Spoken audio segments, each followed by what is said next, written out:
it is about understanding the polarities. It's about understanding, love versus fear. Fear creates chaos and love creates harmony. It's a very simple thing to understand, but it takes a lot of work to really appreciate that and to really understand it at a deeper level.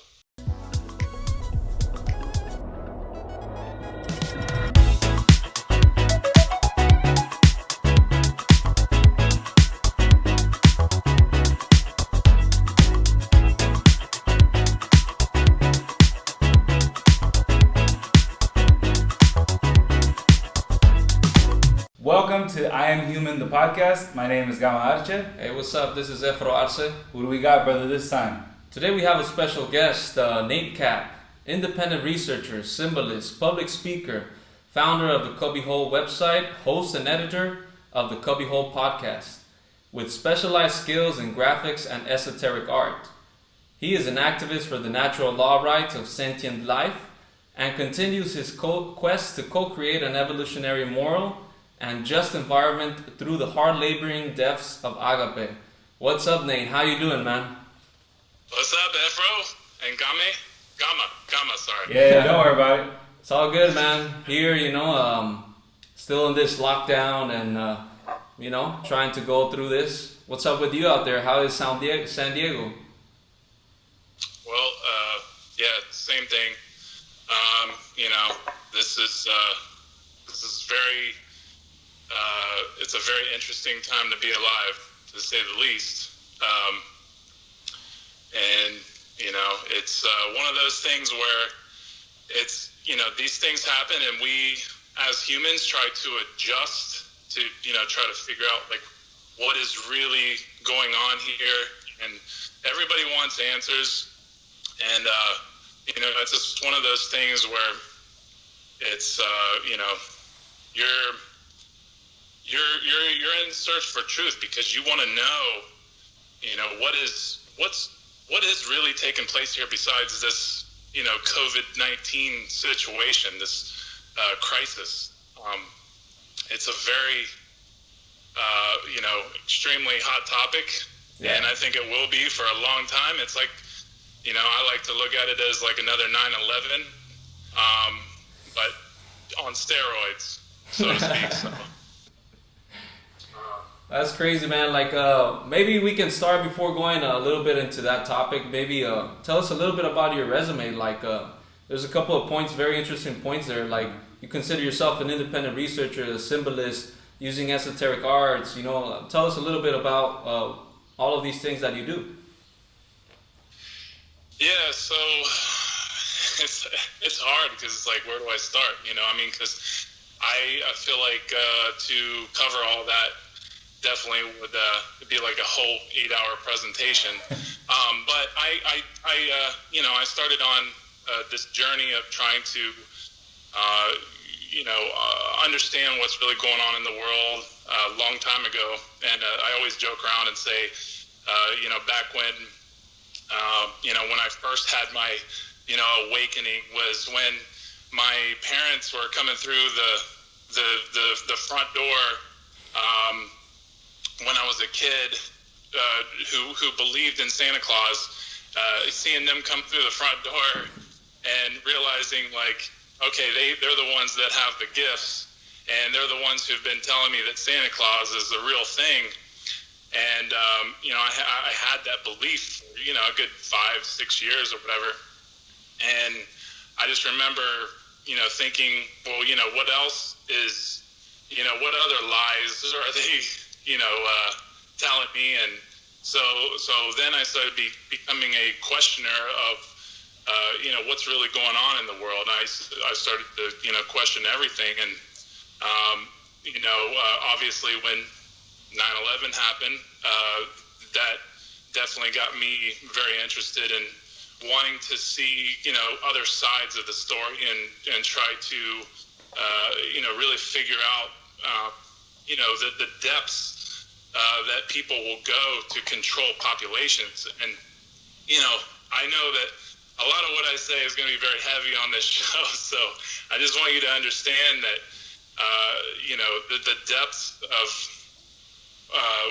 what's really going on in this world is this. It's very layered, and this is what inspired me to want to know. What do symbols really mean? What does what's governing our behavior in the world? What makes us think the way we do, and how do people control people through manipulation and through media? And so it's a extreme rabbit hole of just trying to wrap your head around like what truly is going on in levels that people can't see. And obviously, so I definitely have studied the occult. I'm not sure if you guys are familiar with that, but occult just simply means hidden. It actually comes from the Latin occultare, which means to conceal or to hide. And a lot of people don't know what that is or what that entails, but to actually get into those teachings and how that the workings of that, it's a whole nother world that people really are not. They can't see it because they haven't done the deep introspect work to understand that there's something bigger going on here that's controlling or governing our behavior in the world. So it's I feel like this is such a hard topic to bring up because the timing is so limited, but the truth is that most people, when you think of our behavior, like how we act in the world, we don't really understand what that means or how that really affects people or how that affects ourselves. And it's about understanding that there is a natural law that's binding our behaviors. So, I like to tell people that, the way that we're acting in the world is what's co-creating our existence or co-creating our experience with each other. And, do you guys want to get into that? You guys want to get into the actual natural laws or the Yeah. Go for it, man. Because I remember having these deep conversations with you because nowadays we are not able to recognize certain boundaries, right? Like, everything is right and everything is wrong, or we don't even know what are the limits now. So maybe if you can go into depth with that, I think it's important. And Nate, just to kind of give a little bit more direction in terms of, at least the question I have is, what are the symbols surrounding our generation today, man? Like, what are the symbols that you can show as evidence to say, look, we're not observing this, we're not looking at that? Can you speak a little bit about that? Okay, so I'm going to try to answer both of those questions. I think what's important is to understand, something really simple, like you have the feminine and the masculine. I love that I have these two pillars right here because it represents the mind, right?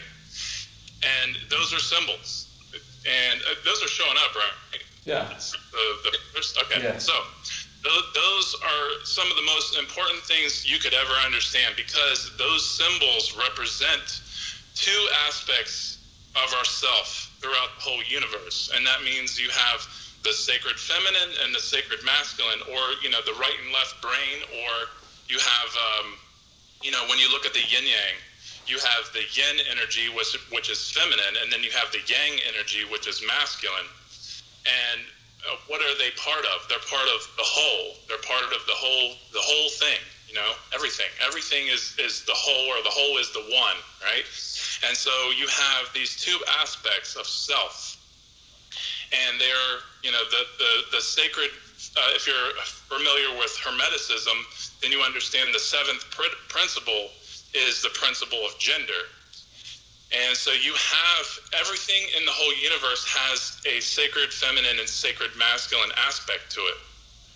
And so when you understand that, then you understand that anything that is invisible or dark is receptive or submissive, which is sacred feminine energy. And then if you look at the light of things, you see that there is a sacred masculine component, because sacred masculine means penetrative. It means that it's, you know, it is, you know, projectile. It's action. It's yes, it is the action, and it's something that can be seen.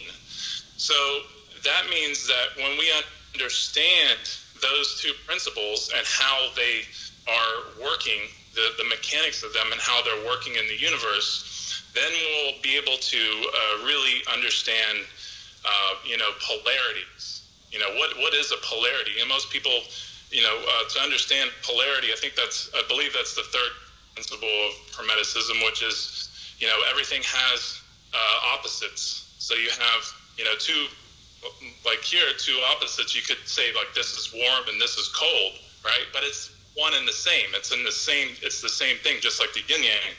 It's the yin yang is a circle. So that being said, to really understand that there's, you know, always two sides. Well, the understanding of natural law is to understand that there's an invisible force, and when you look at the word natural, it means that it's, you know, it's the truth in nature. It's something that's not made by man.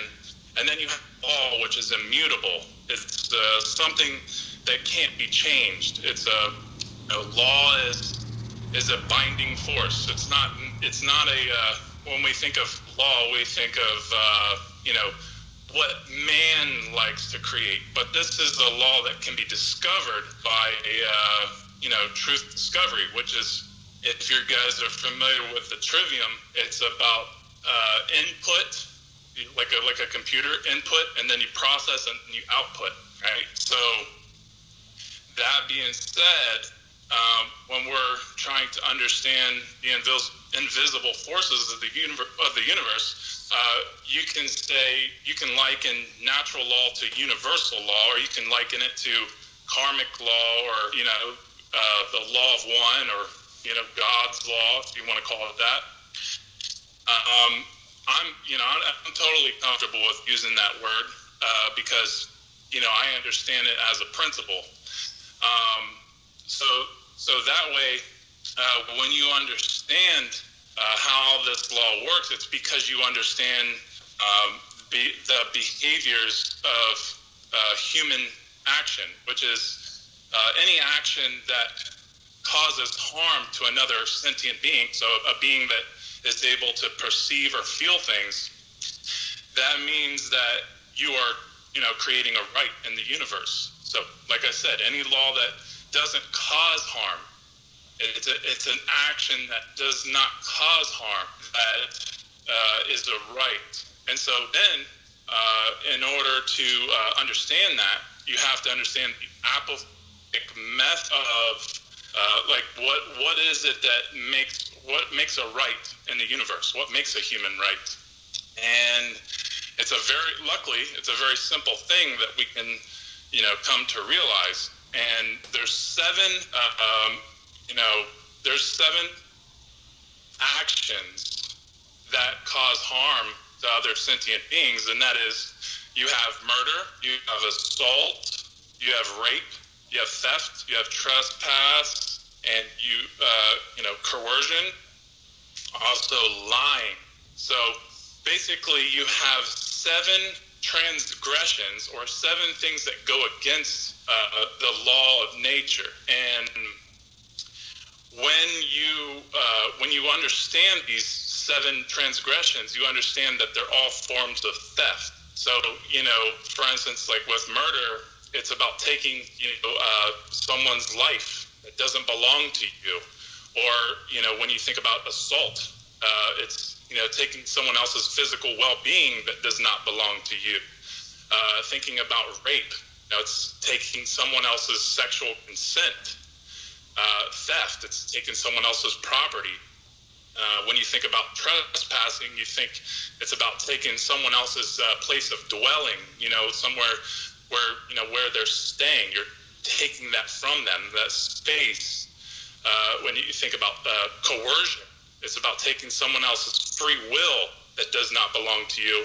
And then, of course, you have lying, which is about taking someone else's ability to engage in enforced decision-making that doesn't belong to you. So all these things that do not belong to us are transgressions against natural law, and therefore they are wrongdoings because they cause harm. So it's an action. And, that is, to me, it's one of the most simple things to understand, but it's one of the hardest things for us to deprogram ourselves from what we've been taught to understand. Because the thing is that when we are able to understand that, then we're able to align with the law of nature. Therefore, we're creating, a very peaceful place. And that doesn't mean everything's going to be kumbaya and, we're going to be, magically happy with each other. It just means that we're going to be principled and able to co-create a better world because, we have an understanding of these principles. So, and I could definitely extrapolate and go a lot further. I just wanted to let that sink in. Nate, I have a question. As I'm kind of listening to you, how do you deal with the food part, man? In terms of if somebody's not a vegetarian, they're taking some animal's life so that they can preserve their own and their families. On the same token, if you eat vegetables or fruits, you're actually consuming the life within that vegetable to preserve your own. How do you balance that out? How do you deal with that? Well, the way I see it is that I look at there's a difference between sentient life, which is a being that is able to perceive and feel pain. Like for instance, if you chop off a dog's leg or a pig's leg, they're gonna scream and they'll probably die. But if you chop a limb off of a tree, or you cut some leaves off of a bush, or clip some vegetables, and have more than likely that plant or root or whatever it is, it'll grow right back, and it's also not going to scream. It's not going to cry. So there's no central nervous system. But I think if you wanted to go further into that, I think it's about causing less harm.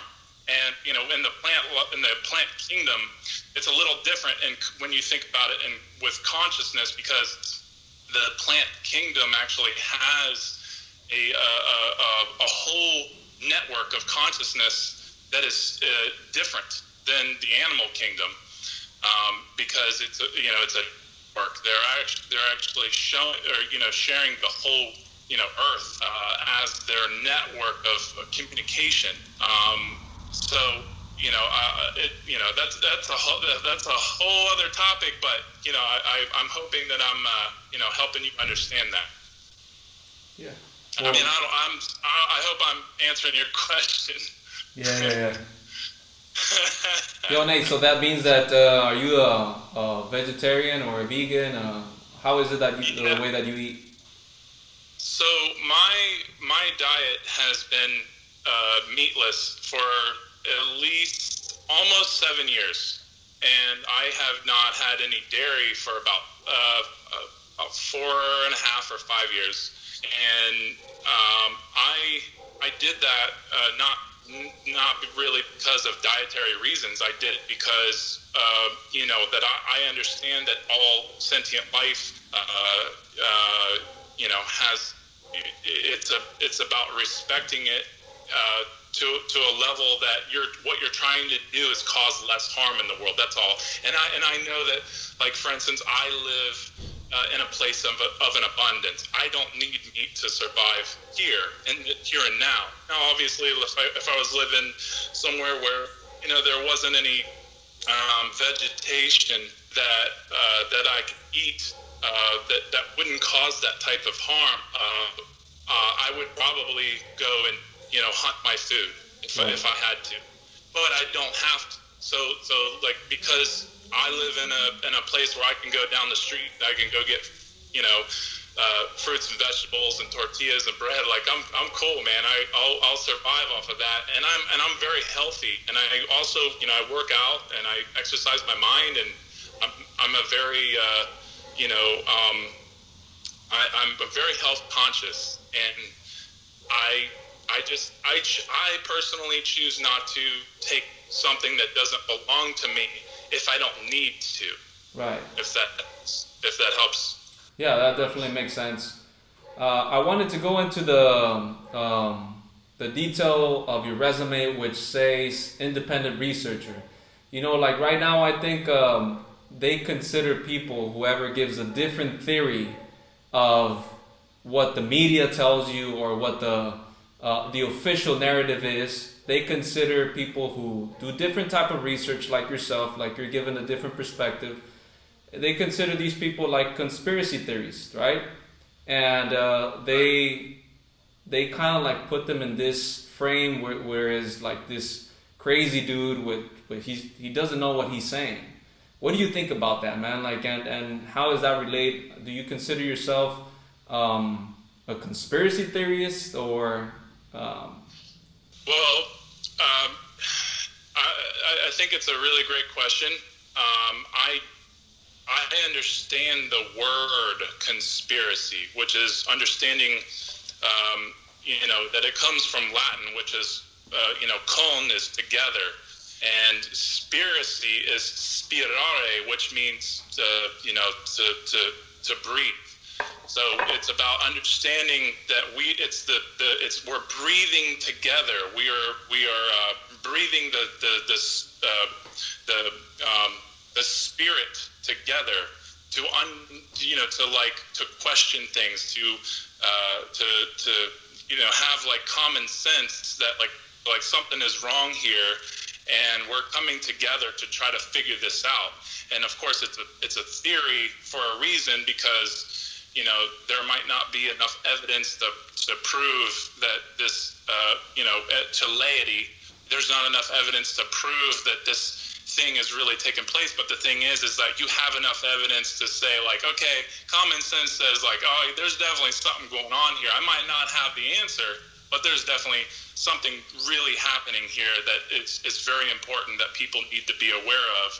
And I'm very open to all conspiracy theories, and I don't necessarily call myself a conspiracy theorist, but I think that, you know, it's an easy derogatory term towards anyone who has any type of critical thinking, and I think it's it's used in a very negative way, because there is a lot of conspiracy theorists who say some really radical things that are, in my opinion, very ridiculous. But I don't like to throw the whole baby out with the bathwater. You know, I like to, really look into things, even though they do sound ridiculous, because, truth can be ridiculous. Truth can be very scary and freaky. So, I give things a chance. That's good, man. Like, can you tell us a little bit about right now, how is it that you see things? Social media has given us a perspective of how things are going on right now in the world. But how is it that you see things, and how is the vibe out there in San Diego with the police? I heard that they're giving fines to anybody who's out there without wearing a mask, and people can't work right now. And what's the vibe right now, man, out there? Well, first of all, I want to say this. Most people don't understand their human rights, okay? So that means that if I can't remember the quote. It's something along the lines of those who do not know their rights won't know how to say no, or something like that. It's something along those lines. Or won't say no to evil. Sorry. Those who do not know their rights won't know how to say no to evil. And so the thing is that I just want to go on the record and say that I think that let's just entertain the idea of this pandemic as something that is very, very real, and that there are lots of people dying. Okay, let's just entertain, because obviously you and I, both you guys and I, do not know what's really going on. We only know what the news is telling us, right? But let's just say that everything is the way that the news is telling us. Well, in all respect, I would say, people deep down, they want to do the right thing. People want to, come together and help prevent this, like a mass genocide or a mass, death rate, right?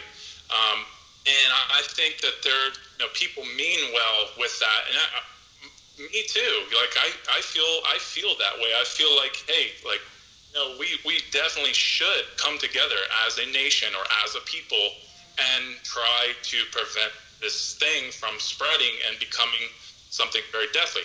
However, the other side of that is, are you going to give up your freedoms because of the manipulation of government that is, taking away all your liberties as you come together and try to do the right thing?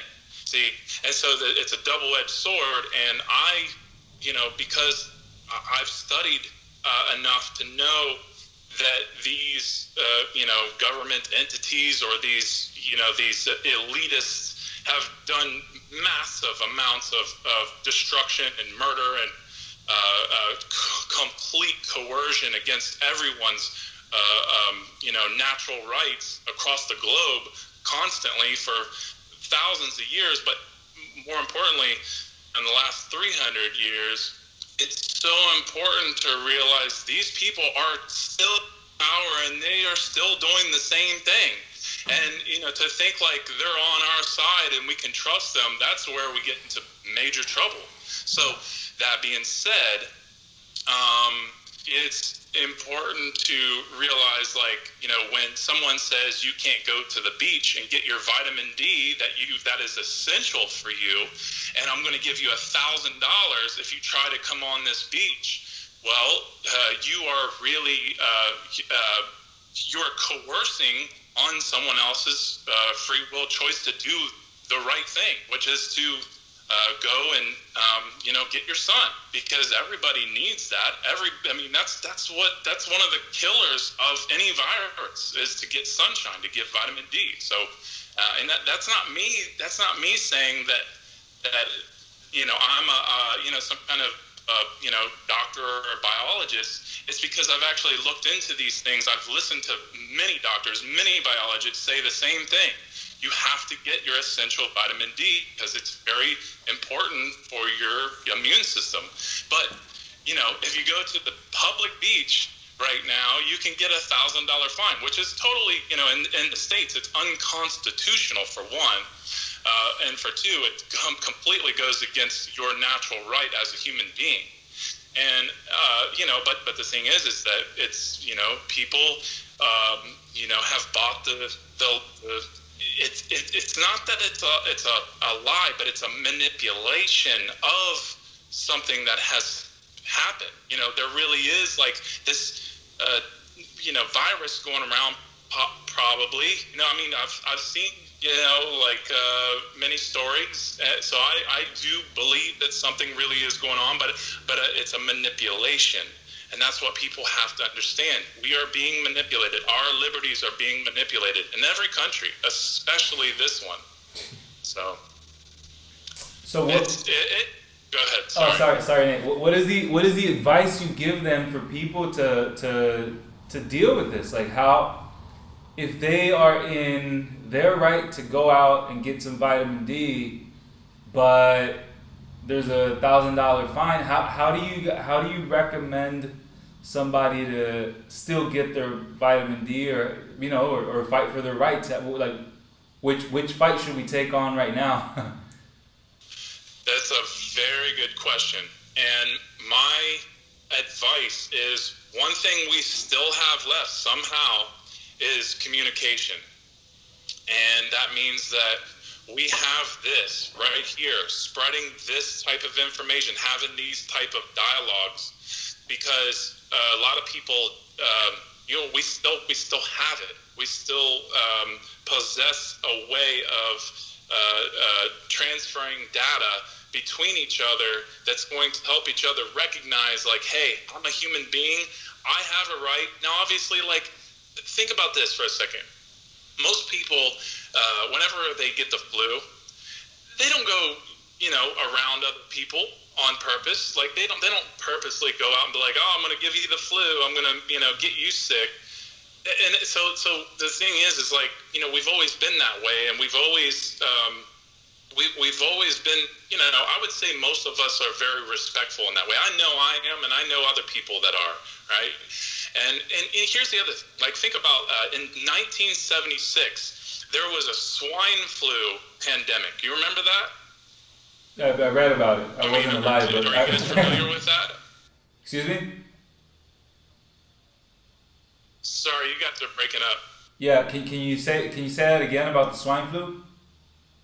Okay, so in 1976, there was a swine flu pandemic, and what happened was they scared the shit out of everybody and just said, like, hey, you got to take this vaccine. And I think, like, there was, thousands of people that took the vaccine, and I think 30,000 of them said, like, or they were reported to have injuries from these vaccines.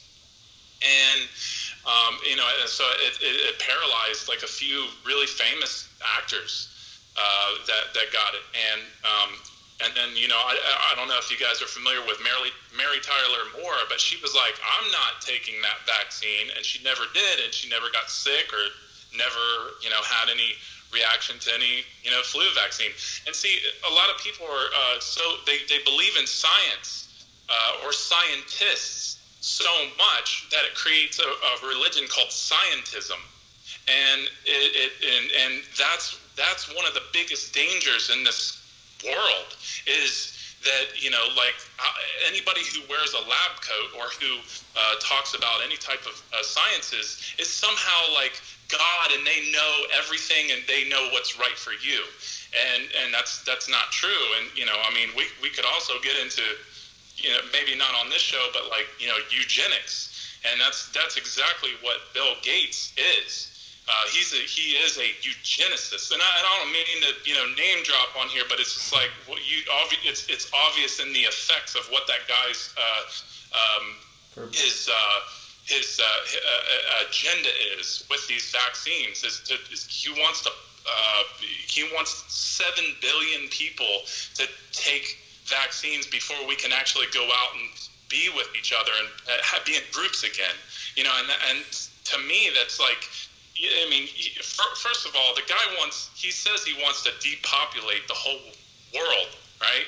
And he even said to zero, which is like, I mean, that's ludicrous, but the thing is, like, anybody who wants to depopulate a world, they have to be first in line, and so I know I'm going off on a tangent here, but I'm just saying, like, it's really important to understand things like that and people like that when dealing with trying to understand these pandemics that happen, and these all these, like,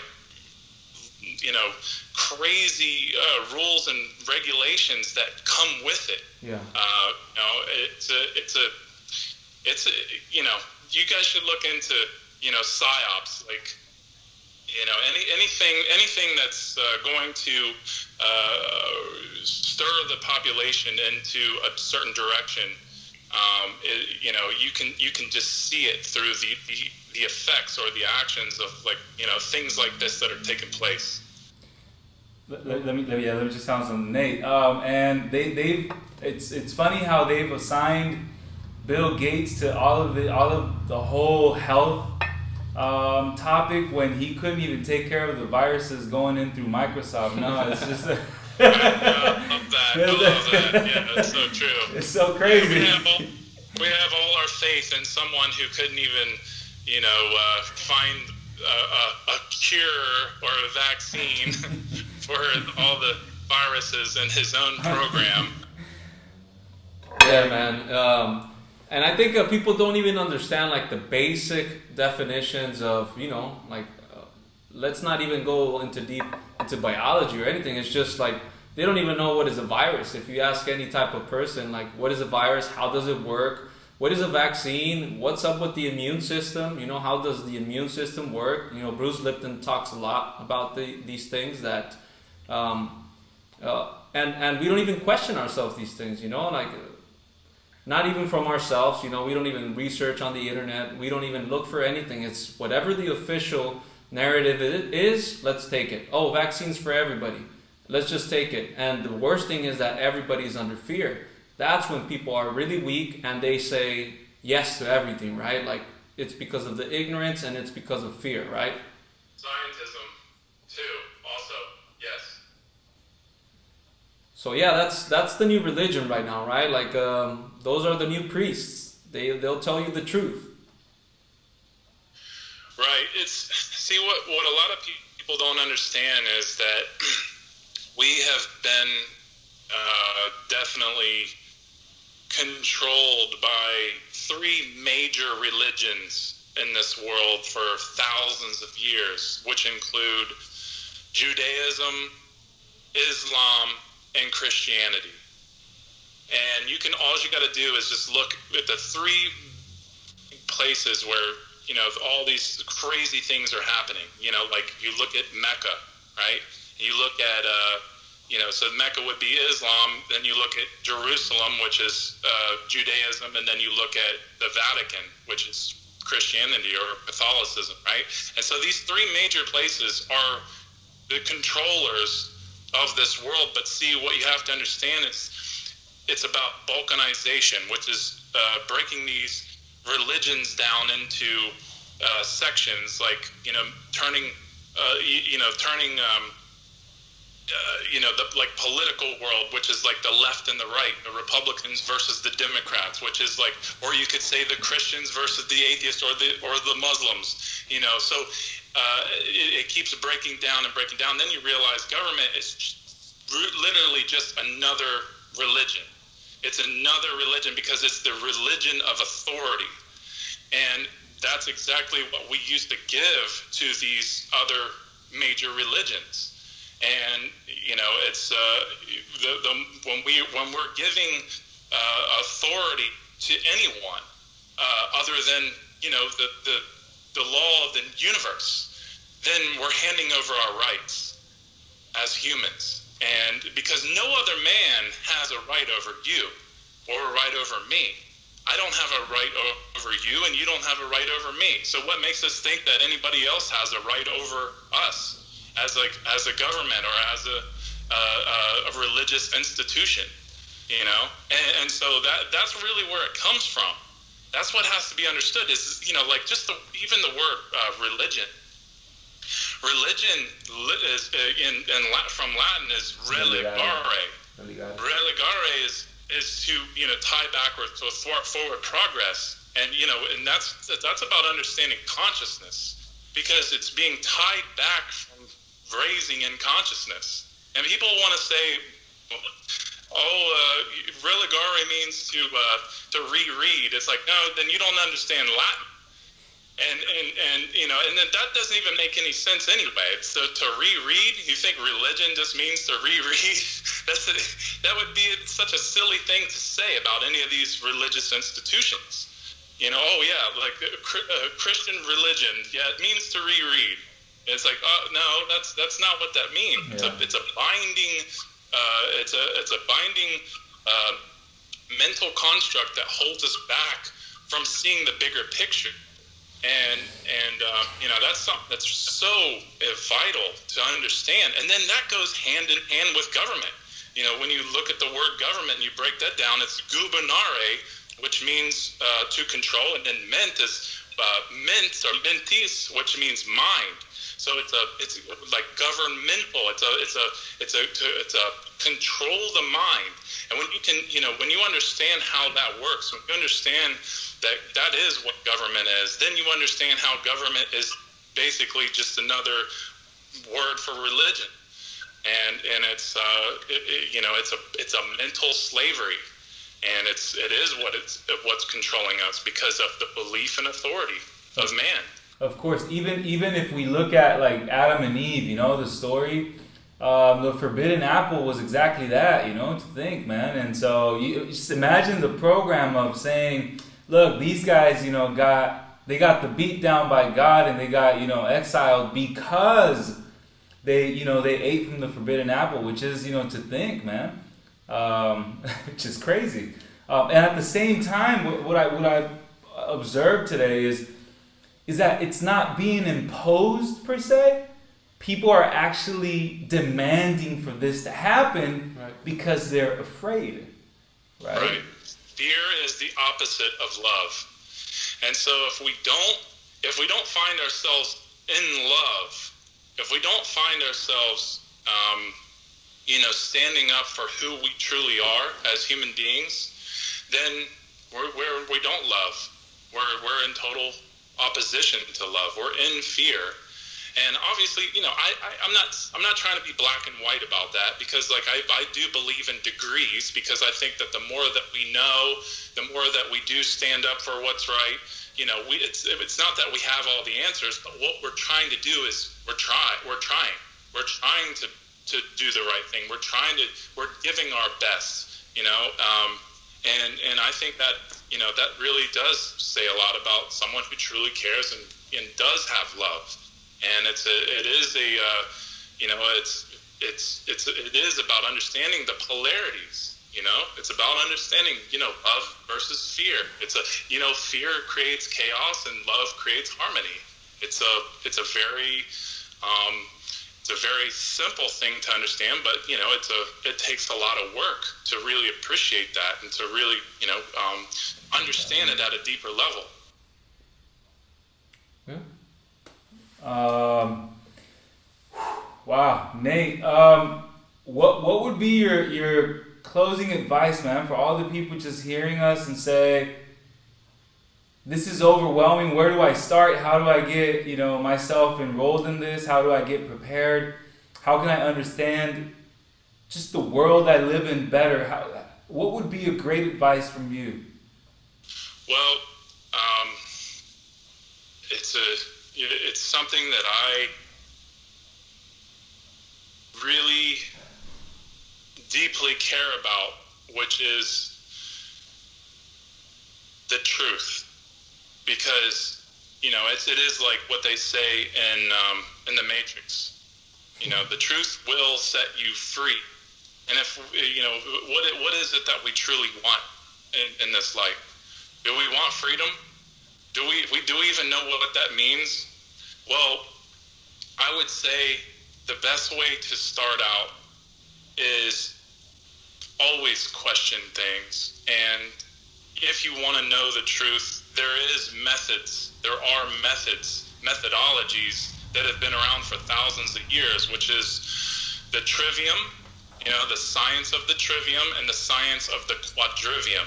And both of those things, methodologies, you can definitely find a lot of information on YouTube, or there's books just called the trivium and quadrivium. And why that's so important is because I believe that it is one of the greatest starting points to finding what really is going on, because you can apply that to everything, and you follow your heart, follow your moral compass. Listen to people who are not doing things like this for money. Listen to people who really do want to create harmony and create less harm in the world. Also, make sure to listen to people deeply that sound crazy because, you know, they might have a piece of the puzzle that's really important. And, it's one of those things that is very hard because the ego wants to be right all the time, and the ego wants to be comfortable. And anytime that we get really comfortable in these situations, where we become easy to control. And so I think that, you know, putting yourself out there, looking at the most uncomfortable things is definitely what's going to help us come together and realize that we are one, we are connected, and the illusion is caused by fear that we're separate, you know, and that's the killer of humanity is fear. Yeah, man, and I think one of the kind of like adding to what you just said, with knowing the truth, sometimes it's hard, right? Like it's hard to see face to face what is the reality, what is the truth, and I think it demands more responsibility from your part to do something, to act, to maybe go against the current, you know, and people maybe don't want to do that. Maybe, like you said, it's very comfortable to be in a certain position or just say yes sir to the people who have been always destroying our planet, not helping us. It's just like an example here in Mexico, man. Like our government has always been corrupt, and we never trusted the government, but now since we're under a lot of fear, we trust them 100%. You know, we forgot about corruption, we forgot about everything now. So I think it's more comfortable for people just to say like, okay, let me just chill here in my house, I'm going to stay here until they say so, right? And I think that's a huge problem. People can't handle the truth. It's hard to see the truth because it demands responsibility and action, right? You just said it, responsibility. No one wants it. They want someone else to be responsible for them and their actions. But the truth is, you are responsible for your body and what your body does. And that is, that's something that, is immutable. You know, it's fixed. It's fixed that way. So, it's really, really important that people recognize that they are responsible and take that responsibility. Take on that responsibility. Be the better version of yourself. Every day, wake up and try to, ask yourself, like, what can I do to make this life better? What can I do to improve myself and to think higher and to think deeper and to think broader and try to see the whole picture instead of just like, the picture that's been fed into our minds of like how things should be. And, it takes a lot of work. It takes a lot of work to really, understand that. And, because here's the other thing. When you take on this responsibility and you're talking about things like this, you're going to get ridiculed. You're going to face, a lot of scrutiny. And there will be people that will get in your face and make you feel really bad about what you're saying. And you have to fight through that. You have to realize, like, hey, this is that these people I don't really believe that they mean this, but I think that, what you're saying or what I'm saying to them is, it's going against their comfort and they don't want to hear it. And, people have the right to not want to listen. I don't just like go and start barking at somebody, but if someone, opens the door, I'm coming in, and going to definitely demonstrate the things that I think are so important that need to be understood. And this is my take from it. The bottom line is we might say we're the most comfortable generation of all, but we're not the happiest one, man. Right. And you can see that everywhere. You don't need scientific data. If you do, it's there, but you can see it everywhere. And I think that is the fundamental part that I take from our conversation is, if you are not happy, stop looking for other people to blame and try to find a way to, some way or another, build your own happiness. Stop, making other people responsible for the lack of happiness in your life, man. Stop being a victim. Huh? Yeah, and because I think that's key. I think everybody. Somebody told me this a long time ago, man. I remember I was unhappy for something, and he said, "Look, everybody has a V on their chest. Most of them think they're victims, but we're really volunteers." And that really stuck to me, man. That really stuck deep, because it's true. And when I hear you speak, it's about you finding what works for you. You're not saying this is the absolute, 100% true for everyone. This is what works for you. And for us, it's a blessing to have another person open up and say, "Look, man, this is the way I see it. This is what's worked. This hasn't worked." And we will understand what works, and if we give it a try or not, it's up to us. And I think that's what this is all about. You said it earlier. It's about opening up, man. And I think our humanity cannot continue the way it is. And if we take this virus as something real, then I guess nature is telling us we gotta make some serious changes, man. Yeah. Yeah, I couldn't agree more. That was very well said, and it's so true. Like this is we're having our own unique personal experience, right? But I also like to say it's happening simultaneously with everyone else's experience. Yeah. See, it's a whole. There's no separations. I've always seen, like, anytime there's separation, there's fear there.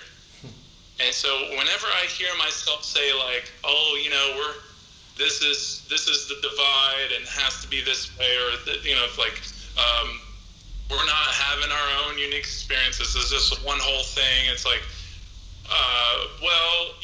it's about understanding that they're both happening simultaneously.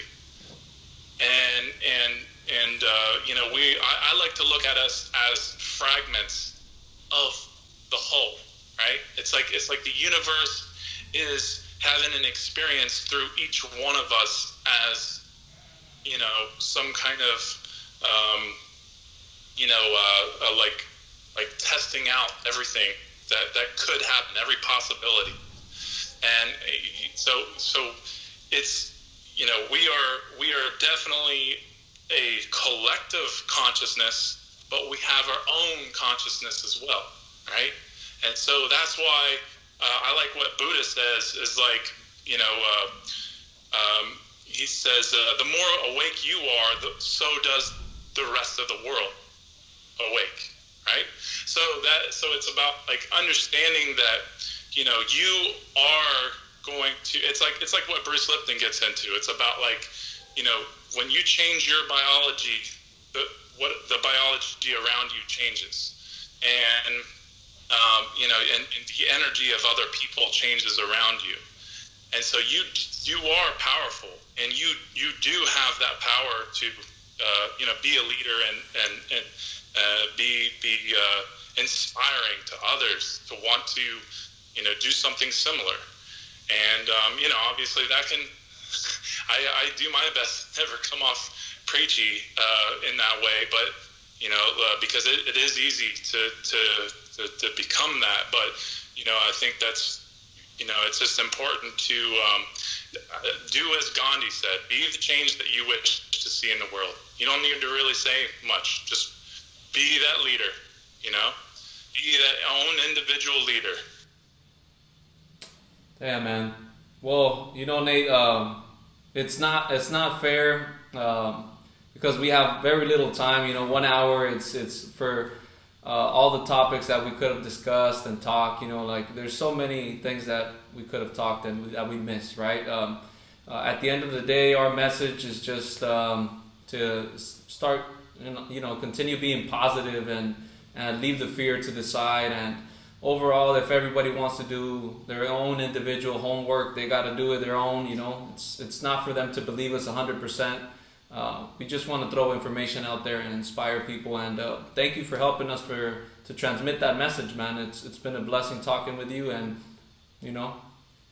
Thank you for giving me this opportunity, because you know, honestly, I've only been interviewed like just one other time, long time ago, and I am making my own podcast. So it's you know, I'm really grateful to, you know, be able to come on here and express what I know and how I feel about things. And it's really cool that you guys gave me this platform to do so. And I think what you guys are doing is incredible, and this is what's going to help humanity become more conscious of what's really happening and what they can do to create positive change that's going to make a manifested reality that we can all harmonize with.